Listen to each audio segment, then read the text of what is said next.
We're a Christian organization that's committed to reaching every kid.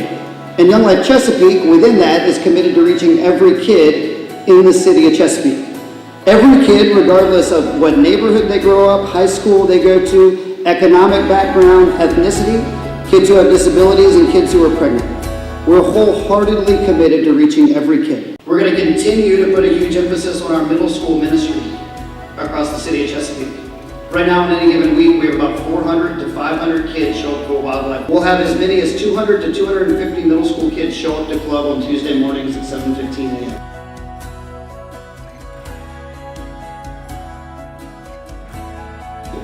They will be lights in the midst of darkness. They will be better students. They will be better kids. The byproduct of what we do is transform and change lives. They'll get to know their families, they'll get to know their babies, and they'll get to know the girls. And then through that, they'll get to be able to share their own personal relationship with Jesus with the girls. This year, right now, to give you some numbers, on any given week, we have about 825 kids show up to one of our Younglife or Younglife clubs. Think about that number. 825 students across the city walk through the doors of a Younglife club and hear about Jesus from a leader that they know, who cares about them and will communicate to them in a way that they can understand.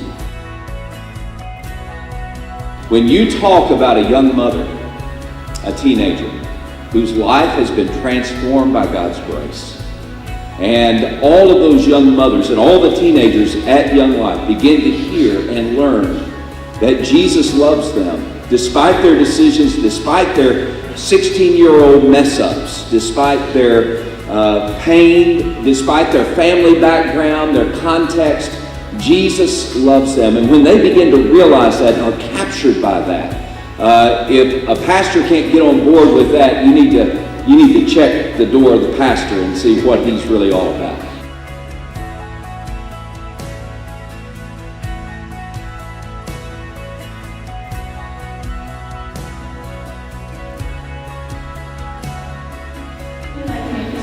And I didn't really feel like I belonged anywhere, and I fell into a stage of depression, and I thought it really couldn't get any worse. And then all of my friends, I lost all of them, and I had this self-hatred, and I began to self-harm, and everything just went crashing downhill, and that was probably my all-time low. And I started going to Younglife. At first, I didn't really believe anything they were telling me. I was still very sad and just angry and confused, and I didn't really know what to do.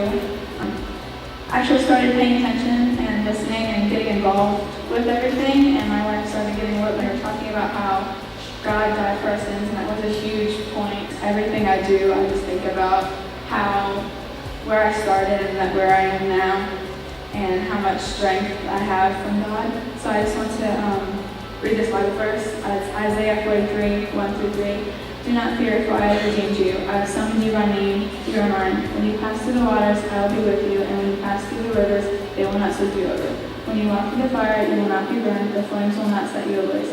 For I am the Lord your God, the Holy One of Israel, your Savior. It was so good. I'd argue that the city of Chesapeake is different today because of those years of ministry. The people who are teaching your kids and who are running businesses and are around are different because of those years.